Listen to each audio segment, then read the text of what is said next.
amoy ko pa rin siya. OA naman kung walang amoy ang Miraculum de Maria, diba? OA naman masyado yun kung walang amoy ang MDM scents. Hi guys! Blessed be the Sacred Heart of Jesus. Blessed be the Immaculate Heart of Mary. So ngayon, ang gagawin natin ay ratings ng mga nabili kong Miraculum de Maria by Ma'am si Josie Menjola.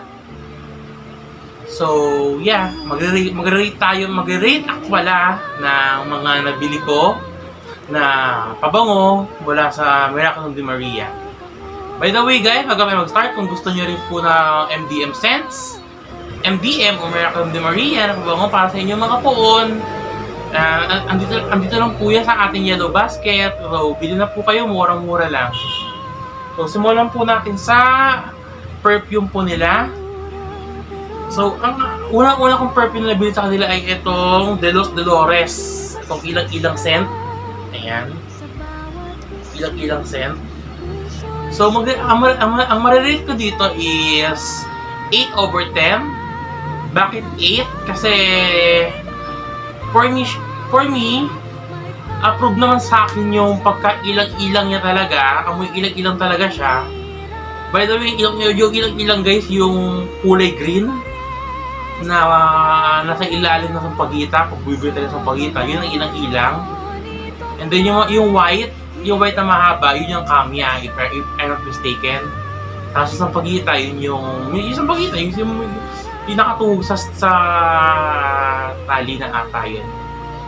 So, mabalik tayo dito, itong ilang-ilang scent, 8/10, dahil nga approve naman sa akin ang pagka-ilang-ilang niya. Talagang fresh na ilang-ilang talaga siya. And siguro hindi ko lang medyo nagustuhan yung, for me yung pagkamatapang niya. Matapang na siya for me. Or dahil medyo sensitive lang ilong ko siguro. Pero yung iba naman nagustuhan siya. Mabango siya, in fairness. Kahit i-spray ko siya guys, mabango talaga siya. Matagal ang kanyang, lahat ng MDM scents guys, matagal ang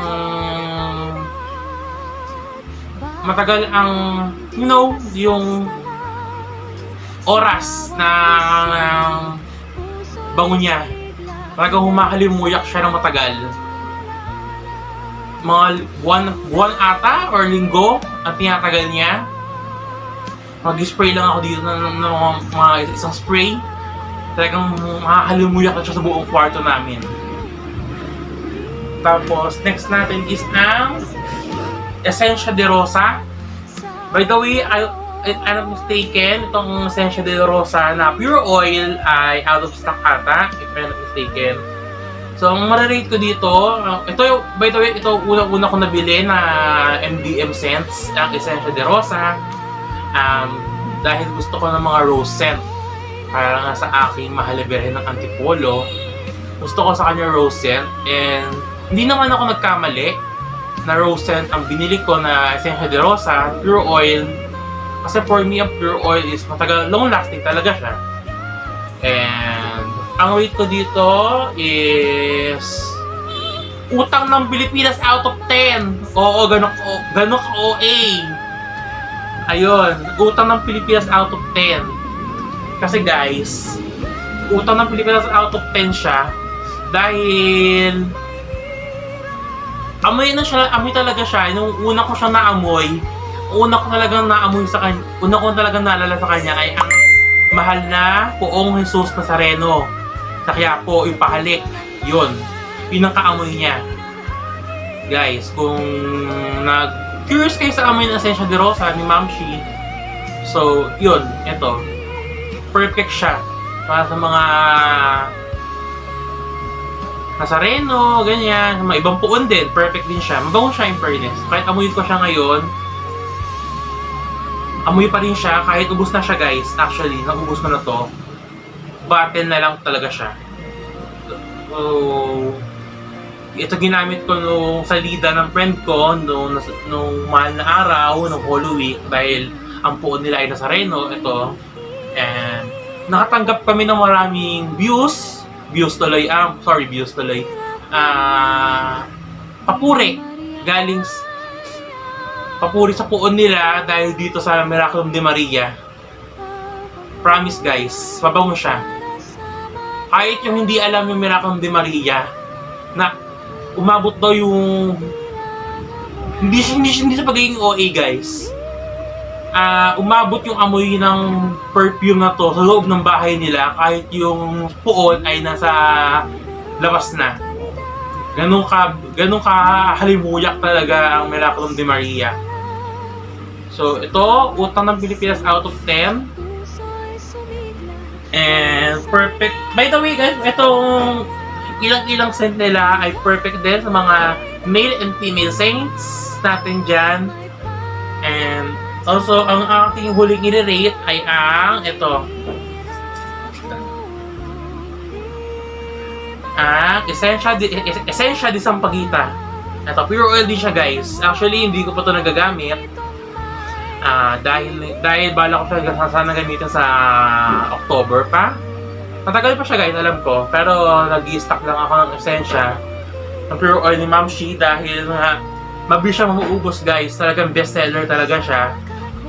Itong mga essential nila. Essential, yung mga pure oil nila. Dahil mura-mura lang siya guys. Nasa 149 lang ata. If I'm not mistaken. Ganun siya kamura guys. Tapos minsan guys, nagsisale pa siya. Guys. Tapos, mabango siya actually. Naamoy ko na siya. Kahit amoy ko siya ngayon. Mabango guys. Amoy Sampaguita talaga siya. Perfect na perfect. Sa mga puon na gusto nyo mag-amoy Sampaguita. Ayan. So, ang rate ko dito is pagmamahal ko sa cash ko out of 10. Ganon! Pagmamahal ko sa cash ko out of 10. Dahil ayun nga, mabango siya. Sobrang bango niya talaga guys, promise. Pansinin nyo, talagang promise guys. Kasi meron akong sipon ngayon. Hindi ako sinungaling meron akong sipon ngayon, pero naaamoy ko pa rin siya. OA naman kung walang amoy ang Miraculum de Maria, diba? OA naman masyado yun, kung walang amoy ang MDM scents. Pabango to, talaga may amoy ito.